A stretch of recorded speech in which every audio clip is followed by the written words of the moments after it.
Good morning, televiewers, and happy weekend to you out there. It's another day, and it's Friday as well. And we are glad to bring to you what the newspapers carry today in Cameroon. And on today's edition of the program, we have a lone headline talking about the killing or the gruesome murder of a 3-year-old girl in Buea, chief town of the southwest region of Cameroon, yesterday by a gendarmerie officer who was later lynched to death by irate population in that part of the country. Almost all the newspapers, including the French newspapers, are focusing on that sad incident, which many have described as Black Thursday in the southwest region of Cameroon. Bomotonguina Gwladys is here this morning to read the headlines to you in the French language. Bonjour Gwladys et bienvenue. Bonjour Lasha, merci une fois de plus pour cette opportunité. Bonjour à vous qui nous regardez ce matin. Effectivement, la toile est remplie de cet incident qui s'est produit à Buea dans la journée de hier jeudi. Alors nous débutons ce matin avec le journal Le Messager qui parle en grande ligne du décès de cette jeune fille, de cette petite écolière à Buea Moliko, décapitée sur le chemin de l'école. Caro-Louise Djalé a été tuée par le tir d'un gendarme sur le chemin, sur le véhicule dans lequel elle se trouvait lors d'un contrôle dans la ville de Buea hier. Nous pouvons trouver plus de détails en page 3 de cet article. Nous poursuivons toujours dans la même lancée avec la nouvelle expression qui parle du jeudi noir à Buea, assassiné sur le chemin de l'école. Le gendarme qui a tiré sur la fillette alors que la mère la transportait à l'école a été aussi lynché à mort par la foule en furie. Les détails sont en pages 2 et 3 de cet article. Nous continuons ce matin avec Mutation qui parle toujours de l'incident malheureux de Buea avec pour titre Why. Un gendarme tue par balle une fillette qui se rendait à l'école et se fait lapider par une foule en furie. Les détails sont toujours en page 5 de cet article. Nous terminons ce matin avec le journal La Voix des Jeunes qui parle lui aussi en grand titre de l'incident de Buea, la nation en larmes. Les éloges, les élaborations sont donc en page 7 de cet article. C'était tout, mesdames, messieurs, pour votre revue de presse en langue française sur ma Média Prime Télévision. Place à cette découverte de ces mêmes urnes en langue anglaise avec Lasha. Thank you, Gwladys Bomotonguina. Let's kickstart this morning with the Post-Weekender, or rather the Voice Weekender newspaper. The Voice Weekender is interested in the killing of that 3-year-old girl in Buea. The paper writes that a greedy gendarme shoots a baby to death in Buea, chief town of the southwest region. The paper is equally telling us that Buea boys, as the young girl was shot to death, it took the intervention of the Bishop of Buea and the governor of the southwest region, Bernard Okalia Bilai, to calm down the irate population who had earlier lynched to death the said gendarmerie officer who shot to death the 3-year-old girl. On to the Guardian Post. The Guardian Post newspaper is also interested in what the paper terms horror in Buea. Gendarme shoots to death a 6-year-old girl on way to school. Officer at origin of macabre incident beaten and stoned to death by irate population. The irate crowd also defies gunshots and march with cops of the slain girl to the governor's office, and paraded as well at the streets of Buea for several hours with the cops of the said young lady. We now take you to the national bilingual daily Cameroon Tribune. Cameroon Tribune is also interested in the killing of the said girl in Buea. The paper is relaying to us the communique issued by the minister delegate at the presidency of the Republic in charge of defense, Joseph Betty Asomo, through the head of communication department at the said ministry, Research at Tamfu, the minister delegate at the presidency, according to the paper, in charge of defense. In the press release gave details of the unfortunate killing of the schoolgirl in the southwest regional capital, Buea, yesterday, October 14, 2021. And he equally extended his condolences to the bereaved family and promised that ongoing investigation will throw more light on the sad incident. We end with emergence. Emergence is not indifferent as to what many other newspapers are talking about this morning. Talking about drama. The paper writes drama in Moliko, southwest region of Cameroon. A girl on her way to school shot dead by a gendarmerie officer. That's how Emergence newspaper described the scene this morning as a drama which unfolded yesterday. Thank you for watching, televiewers. We are back in the studio this morning, and we are receiving Barister Tamfu Richard, who is a human rights lawyer. He's a human rights lawyer in Cameroon. Barister Tamfu, welcome once again. Good morning, Mr. Lasha. Good morning to all the Cameroonians who are watching us now. It was a sad day yesterday in Buea, chief town of the southwest region. The population took to the streets, and they had earlier lynched to death the gendarmerie officer who shot dead the young lady. How did we get to this level, Barister Tamfu?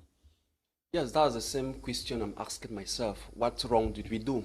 It was really a sad event yesterday, and each day that passes, you understand that we are not more safe in those two regions, because you can be victim of death at any time due to the presence of the military, due to the presence of the ongoing conflict. So this calls once more our personal conscience to ask the questions: what wrong did we do? How did we arrive here? And we can only answer this question in all honesty by accepting that the people who have the leadership of Cameroon today failed in one point in order when the angry population started putting forward some revendications which in the beginning were genuine, but the methodology, the method used to redress those remedies took a military option, which today we are just living the consequences. What is happening today is the consequences of the military option we took to resolve a political problem.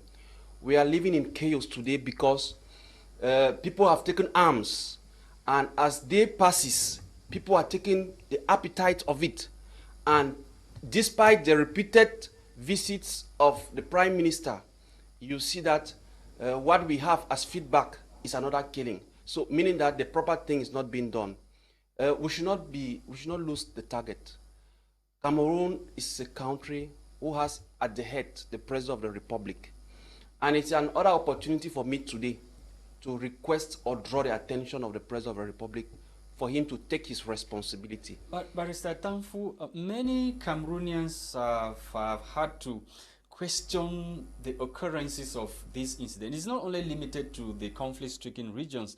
We've seen in the West region where some men in uniform, they go to bars, they drink, and they oblige the population to pay their bills. And we've seen where a member of parliament was aggressed or was manhandled by a man in uniform. We've seen in other places where the population even had to fight and even, wound some of these men in uniform. And this is not all. You've also been a victim of, unjustful or unlawful arrest coming from these men in uniform. How did we get to this level? And are there not some people who want to do everything to see the head of state fail in his duty, in leading Cameroon? Yes, you are very correct in your analysis. There are some people who are considered to be the enemies of Cameroon. That's how I'll term them. It is true, it's not by surprise. We all know the brutal behavior of our forces, of our law enforcement officers. We know the arrogance that some of them carry on while exercising their functions. And instead of having maybe authorities who come to caution them, we instead have some authorities at times who instead come and they bully the population. Instead of asking what is going wrong, is the training that the officers are receiving in the various schools, is this a training that they are applying applying to the population? The answer is no. So I think it's a more reason that we have to question the don't training. You also think that this country is under some kind of spiritual spell? Yes, when you have invited bloodshed, blood spilled all over, you will be tempted to believe that Cameroon is being cursed, because Every day you live with blood. The gods are angry. All what is happening we are left to ourselves. So I think all of these actions that are happening. Is it not time for us to pray to cast out the demonic kingdom that has been implanted in Cameroon? Yes, but only prayers without action will not heal. We'll pray from morning to evening without taking actions, it won't work. So let's do the praying and let's do the acting. And the people who have the power to do the acting is no other person than the President of the Republic. I understand people will tell me he still has power. At 88 years, it's already too much for him. He has already given too much for Cameroon, and I think that his friends who are in Yaoundé should allow him to go on retirement. And to me, I don't want to be flattered to believe that he's being forced to, or that he's not conscious. He's still very conscious, and there is still a way out for him. I invite the President of the Republic that you are tired, and if possible, resign for the love of Cameroon, for the love of Cameroonians. You have given so much already. At this point in time, those who are keeping you in power do not love Cameroon. They instead want you to leave Cameroon in bloodshed. They don't want you to retire in honor. That is the message I have for the President of the Republic. And Barister, what does this singular act of that police officer or gendarmerie officer yesterday has as impact on the visit of Prime Minister who went preaching peace? Is it not a big blow to the, peace-loving Prime Minister who went preaching despite gunshots? He still stood his ground and, talked to people, doing everything to ensure that peace returned to the two English-speaking regions of the country. Yes, I have sorrows for the Prime Minister. I would not like to be in his position at this time because he's being mocked at too.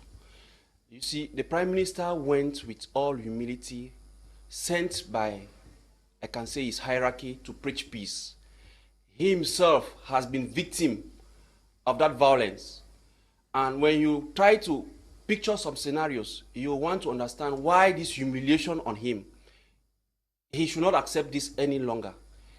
He should tell his hierarchy that it is true, I have taken the good faith to go and preach peace, but actually it is not to me. I'm not the one who took oath to the Constitution to protect the lives of Cameroonians, to protect their properties. You have to do it yourself. And if he's above it, and if he's above that, I think it is not a taboo to tender a resignation letter, and Cameroonians will take notice and, if possible, assign or vote somebody in office who will be able to take in the command. Because when you look at what is happening, you feel pity for the Prime Minister who, in all good faith, is trying his best to put an end or to bring back the normalcy that used to be in the Northwest and Southwest. Ok, Maître Tamfu, beaucoup de peine face à cet incident, mais quelle est votre réaction face au communiqué publié par le ministre de la Défense? C'est choquant. Ça n'a aucun remords. On a l'impression qu'on se trompe chaque jour. Souvent même, il faut rester calme. Il ne faut même rien dire.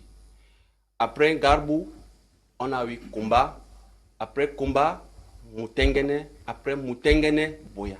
Et on a l'impression qu'on se moque de Camerounais. Soyons sérieux une fois. Les incidents qui se produisent aujourd'hui sont le résultat d'un mandat de trop. Nous vivons les conséquences d'un mandat de trop parce que ceux qui ont la charge de gérer ce pays ont décidé que le président de la République doit sortir par la petite porte. Ont décidé qu'on doit l'humilier, qu'il ne doit pas aller en retraite, il ne doit pas se reposer. Vraiment, revenons, appelons encore notre conscience. Essayons de faire nous regarder dans le miroir et comprendre que nous sommes en train d'aller dans la mauvaise direction. Sinon, nous allons continuer après combat. La prochaine destination, ça sera où? Personne n'est plus en sécurité dans ce Cameroun, ni vous, ni moi. Donc, il est temps, assez de sang a déjà coulé. Nous n'avons plus les larmes pour pleurer. Nous n'avons plus de voix pour exprimer nos messages de condoléances. Il est temps de mettre fin. Et la solution est devant nous. Ceux qui ont le pouvoir, ceux qui ont la charge de gérer ce pays, il n'y a rien d'autre que le président de la République. Aujourd'hui, il est face à ses responsabilités. 5 ans déjà, ça dure longtemps. Et je pense que l'occasion m'est donnée aujourd'hui d'appeler le président de la République une fois de plus, en tant que chef de l'État, en tant que chef des armées, de pouvoir mettre fin à cette crise. inutile de continuer à ridiculiser le Premier ministre en l'envoyant dans ces régions-là. Qu'il prenne ses responsabilités et que si mentalement il est incapable, physiquement il est incapable, ce n'est pas un tabou de donner sa lettre de démission. Qu'il puisse déposer sa lettre de démission et les Camerounais. Le problème, c'est le successeur. Has he groomed a successor? That's the question. C'est pas, lui-même a dit que le Cameroun n'est pas un monarque. Okay. Les Camerounais auront la possibilité de choisir un nouveau président. Quitte à ce que lui aille se reposer honorablement. Il a déjà tout donné pour le Cameroun et ses ennemis du Cameroun, ceux qui sont prêts à que le Cameroun prenne feu, qu'ils comprennent que lorsque ça prendra feu, ce n'est pas Maître Tamfu qui serait brûlé, ce n'est pas cette petite fille qui a perdu la vie, c'est nous tous qui allons périr. Vous avez parlé tantôt des ennemis du Cameroun et vous ne faites que répéter cette même phrase. Mais au jour d'aujourd'hui, on se pose la question de savoir à qui cela profite. Parce que Boya, c'est une ville qui a été réputée pour son calme depuis le début de cette crise. Mais au jour d'aujourd'hui, avec cet incident, on a vu la foule sortir à Boya. À qui est-ce que cela profite? Oui, ça profite seulement à ceux qui sont prêts pour créer le chaos. Parce qu'aujourd'hui, on a perdu un gendarme. Cette famille... Il est peut-être quitté de chez lui en disant à sa famille ou à sa femme et ses enfants que je m'en vais en mission. La République m'appelle. Le voilà qui est parti parce que la population l'a lynché. Cette fille qui peut-être disait au revoir peut-être au papa, papa je m'en vais à l'école pour éduquer. Là voilà qui la vie a été ôtée. À qui ça nous profite? Ça ne profite à personne. Il n'y a pas plus Camerounais que Camerounais. Donc ou bien on s'assoit, on résout ce problème, ou bien on reste toujours à prendre des faits divers d'un incident à l'autre et chaque jour on viendra condamner, on viendra pondre des communiqués, on viendra dire des messages de condoléances et le problème va continuer à perdurer. Donc je pense que si nous sommes conscients, nous tous Camerounais, nous pouvons ensemble dire, comme on dit en anglais, enough is enough. Mais comment est-ce que les Camerounais sont supposés le dire dans, les Camerounais font... Ce sont les mêmes Camerounais qui ont voté pour le président de la République. Non, soyons sérieux. C'est même Camerounais, je dis, nous savons comment les élections se passent. Comment procéder en fait? Je ne veux pas qu'on entre dans ce débat. Okay. Comment procéder maintenant? Il y a une seule personne qui a une voix autoritaire. Okay. Et cette personne n'est rien d'autre que le président de la République. Nous avons vu comment dans d'autres pays, le président se déplace et pas sur les lieux. Nous avons vu cela en France. À son âge, je comprends, je ne l'en veux pas. C'est beaucoup. À son âge, il est assez fatigué. Il ne peut pas. Mais si vous êtes fatigué, ne prenez pas le Cameroun en otage. N'acceptez pas que les ennemis du Cameroun vous poussent à prendre le Cameroun en otage. Je pense qu'il a encore sa lucidité. Il peut encore réfléchir. Il peut encore savoir que je suis en train de vouloir laisser un Cameroun à feu et à sang. Et je vous dis, tout ce sang que nous versons aujourd'hui appelle le diable. Et on a l'impression que même Dieu, pour qui viendra, ça ne serait pas facile. Nous devons prier et nous devons poser des actes. Parce qu'aujourd'hui, nous vivons de l'enfer. Chaque jour, nous enregistrons des incidents. Après Bouya, nous allons aller où? Donc, soyons donnés... Barister, many Cameroonians are also worried. This incident yesterday, brought Cameroonians thinking about the recent outing or joint press conference of Minister Paul Atanganji and the General Delegate for National Security, Martin Bangangeli, in Yaoundé, following series of assaults on police officers by civilians. And many people are saying that the recent joint press conference has given rights to many uniformed to act, to do and undo on civilians. That's what I was saying. That we have a very serious issue with our administration. That instead of the people who have the authority to administer, instead of coming and preaching maybe an equitable communication, they will instead come and threaten the population. When you have... But he did not only threaten, he cited provisions of the law. But the question many Cameroonians are saying whether he was the right person to hold that meeting. He's the interior minister, but not the police boss. Yes, whether him or not, he taking that position will have come out with a message to appease the population, or try to put an equilibrium or put a balance, not coming to give threatening words. Okay, you see where it has led us to, where instead of men in uniform to instead protect and secure the lives and properties of people, they instead feel that they are superior, they are above the law. We have even seen a video where a military man, so-called, so-to-call, threatens a pregnant woman, telling her that he is the one to command and he can do and the undo pregnant her life. woman is still in detention. You are talking about Chief Moja yeah, Moja. So to just be to very tell you precise. that this is where we have lived, this is where we have arrived at, whereby we are no more longer secured in the hands of law enforcement officers or the people who Are call you telling the us men that in Cameroon has become a banana republic? That is the jungle justice that we witnessed yesterday, where after an incident, after the incident, maybe the incident that happened, the population mopped. You guys are lawyers. What are you doing about what is happening in Cameroon? Yes, the bar too has its own responsibility. These are the kind of occasions whereby the lawyers need to be the mouthpiece of the.